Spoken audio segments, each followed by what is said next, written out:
एक सवाल जो आजकल हर तरफ है, क्या एआई वकीलों की जगह ले लेगा? भारत में एक नई कहानी गढ़ी जा रही है जो कहती है कि एआई हमारा दुश्मन नहीं बल्कि एक सहयोगी है।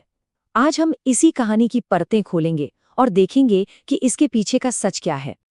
तो ये पूरी कहानी, ये पूरी बहस शुरू होती है एक बहुत ही जबरदस्त दावे से।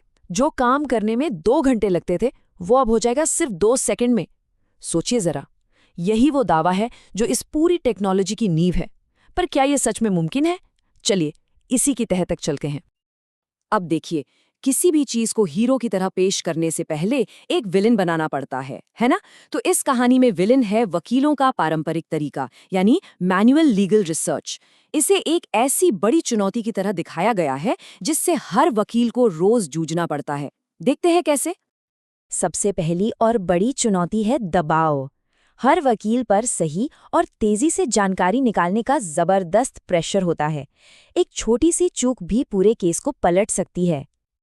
और इस दबाव के साथ आती है उलझन, यानी कंफ्यूजन। हजारों पन्नों के दस्तावेज, पुराने केस लॉज, इनके बीच सही जानकारी खोजना सच में भूसे के ढेर में सुई खोजने जैसा ही तो है। और इस सारी मेहनत का नतीजा क्या निकलता है? घंटों खपाने के बाद हाथ आता है सिर्फ एक जवाब।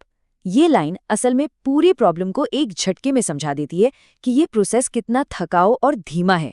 और बस यहीं पर एआई की एंट्री होती है, एक हीरो की तरह। तो जब प्रॉब्लम इतनी बड़ी है तो इसका सल्यूशन क्या है? यही कहानी में आता है एआई, एक को पायलट बनकर जो वादा करता है कि वो सब कुछ बदल कर रख देगा। तो ये एआई लॉ को पायलट आखिर है क्या चीज? देखिए, आसान भाषा में समझे तो ये एक तरह का स्मार्ट डिजिटल असिस्टेंट है। इसका दावा है कि ये वकीलों के लिए रिसर्च, ड्राफ्टिंग और साइटेशन जैसे सिरदर्द वाले कामों को चुटकियों में आसान बना देगा। और इसे इस्तेमाल करना, अरे वो तो बिल्कुल बच्चों का खेल बताया जा रहा है। बस अपना सवाल टाइप करो और बुम, पलक झपकते ही जजमेंट की समरी और सारे रेफरेंस आपके सामने। मतलब कोई झंझट नहीं, सिर्फ और सिर्फ जवाब। इस टूल को बेचने के लिए 3 बड़े बड़े वादे किए जा रहे हैं। पहला, स्पीड, मतलब बिजली की तेजी से जवाब।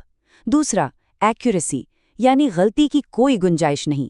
और तीसरा, कॉन्टेक्स्ट, मतलब जो भी जानकारी मिले वो पूरी और काम की हो।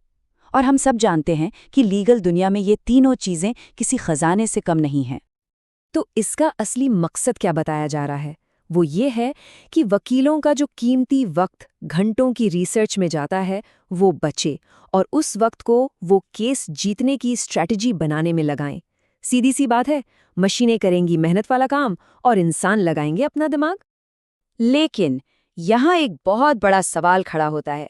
अगर मशीनें इतनी स्मार्ट हो गईं तो फिर वकीलों का क्या होगा? क्या उनकी नौकरी खतरे में नहीं पड़ जाएगी? चलिए आप देखते हैं कि ये कहानी इस डर को कैसे हैंडल करती है। इसका जवाब दिया जाता है एक बहुत ही पावरफुल नारे के साथ।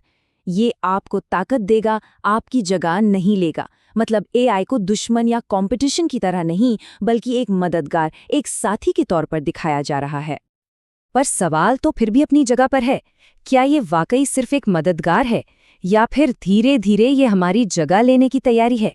ये वो कश्मकश है जो आज हर प्रोफेशन में महसूस की जा रही है।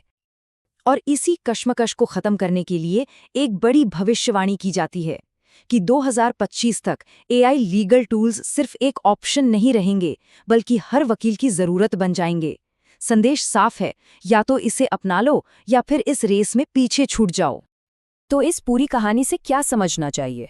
अब जरा इस एक टूल से आगे बढ़कर सोचते हैं कि ये टेक्नोलॉजी न्याय के भविष्य के लिए असल में क्या मायने रखती है। तो एआई को लीगल फील्ड में लाने का पूरा फॉर्मूला क्या है? स्टेप 1, पहले एक बड़ी प्रॉब्लम दिखाओ, जैसे कि बहुत धीमी रिसर्च और प्रेशर।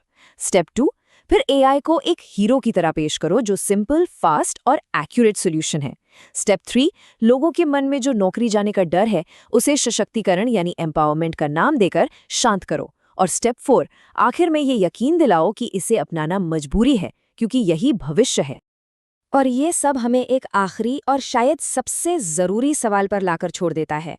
जब कानूनी जवाब जो घंटों की मेहनत से मिलते थे वो अब पलक झपकते ही मिलने लगेंगे, तो इसका खुद न्याय के लिए, जस्टिस की पूरी प्रक्रिया के लिए क्या मतलब होगा?